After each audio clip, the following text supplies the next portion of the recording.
안녕하세요, 한우 여러분. 오늘 이렇게 산에 좀 높은 데 올라왔습니다, 오늘은. 산세 참 좋죠. 5월이라 기온도 적당하고 아주 좋습니다. 지금 여기 양지 바른 곳에 이렇게 앉아 있으니까 따뜻한 게 아주 기분이 좋은데, 오늘 이 햇빛에 대한 얘기를 좀 하려고요. 이 비타민 D 아시죠, 여러분들? 비타민 D. 어, 병원에서 암 환자분들하고 이렇게 상담을 진행하다 보면, 의외로 이 본인의 비타민 D 수치를 모르고 계시는 분들이 많더라고요. 근데 암 치료에 있어서 비타민 D의 역할이 꽤나 좀 중요한데, 오늘 그 얘기를 좀 말씀드릴까 합니다. 익히 아시다시피 이제 비타민 D는 이제 뼈와 치아의 그 형성에 중요한 역할을 하는데, 이제 칼슘을 이제 비타민 D가 이렇게 피부에서 생성되거나 아니면 음식으로 이렇게 먹게 되면 그거를 이제 장하고 콩팥에서 이렇게 칼슘을 재흡수해 가지고 뼈에다가 이렇게 붙이는 역할을 하거든요, 비타민 D가. 그런 중요한 역할이 있고, 또 한 가지는 흉선 있죠. 가슴샘. 거기에서 이제 성숙이 되는 T세포를, 그러니까 면역세포를 이제 활성화시키는 그런 작용도 합니다. 그래서 암 환자한테는 이 면역세포 활성화 역할이 좀 중요하겠죠, 아무래도.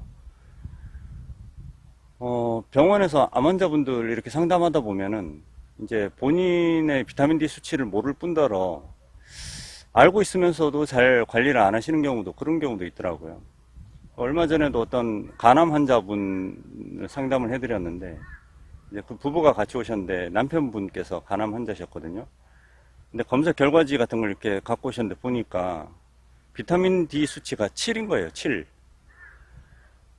비타민 D 정상 수치는 30에서 한 100 정도 이렇게 좀 범위가 넓긴 한데, 그 정도 일단 3, 40 이상이 돼야 되거든요. 근데 이제 현장에서 보면은 특히 암 환자분들은 10 이하인 분들이 의외로 많습니다. 10 이하. 저도 최근에 그분 포함해서 한 두세 분 최근에 본 것 같아요. 그래서 이 비타민 D가 적으면, 이런 칼슘이 뼈에 침착이 잘 안 돼가지고 골다공증이 생기고 이런 걸 떠나서 암 환자분들의 면역력 유지에 조금 마이너스가 된다는 얘기죠. 비타민 D가 이제 함유된 음식을 드시면 비타민 D 보충에 도움이 되는데, 아까 그분처럼 막 10 이하다, 15 이하다 이렇게 되면 음식만으로는 사실 그 정상 수치를 유지하기가 사실 쉽지가 않거든요. 그래서 제가 제안드리는 거는 비타민 D 검사를 해보시고 이 수치가 낮다, 정상 범위 이하다 그러시면 그냥 엉덩이 주사를 맞으십시오. 비타민 D 주사가 있거든요. 그거를 한 대 맞으면 3개월간 그 체내에 유지가 되기 때문에 그냥 간편하게 그냥 3개월마다 대놓고 맞으신다, 그렇게 생각하시는 게 오히려 더 편할 수도 있습니다. 저도 이제 한 2년 전에 한참 이제 암투병 하던 시점에 폐암 이전에 이제 비강암, 그때 당시에 비타민 D를 쟀을 때는 20 얼마였거든요. 23인가 그랬었거든요. 그래서 작년에 1년 전에 이제 폐암 발병하고 나서는 비타민 D를 그냥 3개월마다 대놓고 맞다가, 요즘은 이제 비타민 제제 제가 먹는 거에 비타민 D 성분이 좀 포함이 돼 있어가지고 요즘은 좀 뜸한데 한 번씩 검사는 그래도 해볼 생각입니다.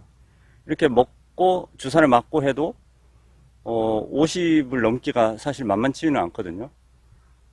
그러니까 저보다 훨씬 낮은 10 이하, 15 이하 이렇게 되시는 분들은 3개월마다 비타민 D를 맞는다고 하셔도 몇 달에 한 번 정도는 비타민 D 수치 검사를 피검사로 이렇게 확인을 해 보실 필요가 있습니다.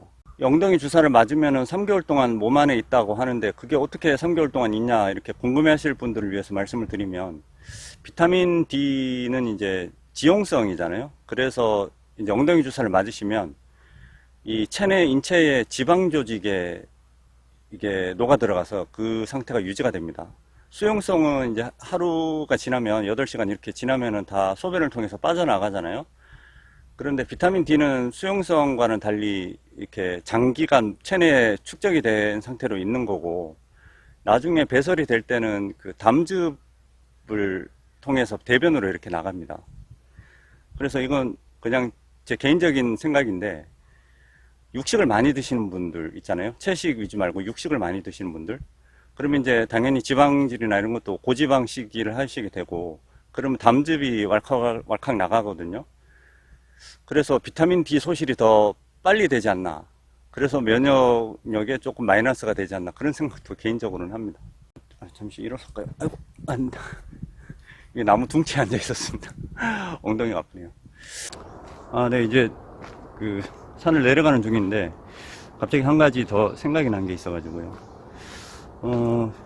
보통 이제 암 중에 뼈 전이가 잘 되는 암 있죠. 뭐 폐암이라든지 유방암, 그 다음에 신장암도 뼈에 전이가 잘 되죠. 근데 뼈 전이가 잘 된다는 얘기는 뼈가 뭔가 건강한 상태가 유지가 안 돼서 그럴 가능성이 있잖아요. 마치 이제 치아가 약하면 충치가 잘 생기는 것처럼. 그래서 비타민 D가 칼슘을 뼈에 침착시켜서 뼈 건강을 책임지고 골다공증을 예방하는데, 수술, 항암 방사선 이런 거 다 하시고 이제 암이 1차적으로 치유가 됐는데 나중에 뼈에 전이가 되는 경우 비타민 D가 부족해서 그런 건 아닌가. 제 개인적인 생각입니다. 어떤 학술지나 어떤 논문에 이렇게 나왔다는 얘기가 아니고, 그냥 그런 생각이 갑자기 드네요.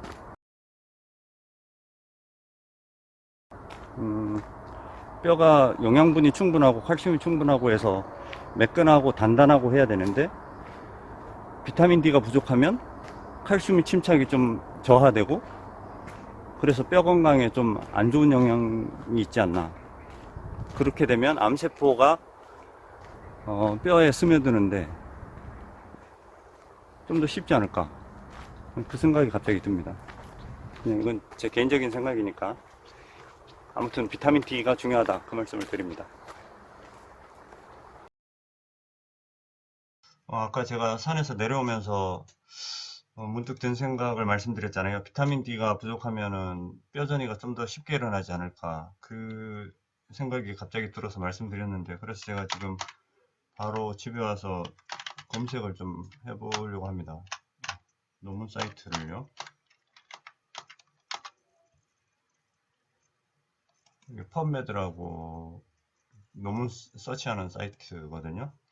이게 비타민 D 하고 그다음에 온 메타스타시스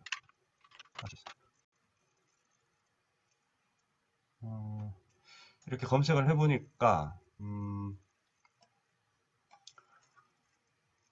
비타민 D가 전립선암에서 뼈 그 전이를 촉진한다 이런 논문도 있고, 그 다음에 유방암에서 비타민 D 부족이 뼈 전이를 활성화시킨다 이런 논문도 있네요. 여기도 유방암 얘기가 있고, 여기도 유방암. 유방암이 이제 뼈전이가 많기 때문에 유방암 얘기가 논문이 많은 것 같습니다. 그래서 여기에도 그 뼈전이 얘기가 나와 있고, 칼슘 부족과 비타민 D 부족은 본 메타와 관련이 있다. 그 다음에 전립선암 또 얘기가 있고요. 그래서 되게 놀랐습니다.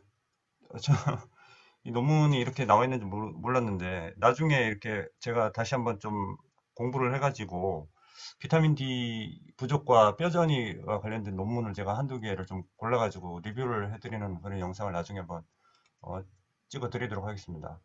중요한 건 지금 일단은 뼈전이가 걱정되시는 분들은 비타민 D 검사를 꼭 하셔가지고 수치가 정상 범위인지 부족하면은 뭘 해야 되는지 꼭 한번 체크하셨으면 좋겠고, 이미 뼈전이가 일부 일어나신 분이 계시다 하더라도 더 이제 그 범위가 확산되거나 아니면 다른 부위의 뼈전이가 더 범위가 넓어지는 것을 막기 위해서라도 비타민 D 수치를 한번 체크해 보실 것을 권유드립니다. 논문이 생각보다 꽤 많네요. 비타민 D 아주 중요한 것 같습니다.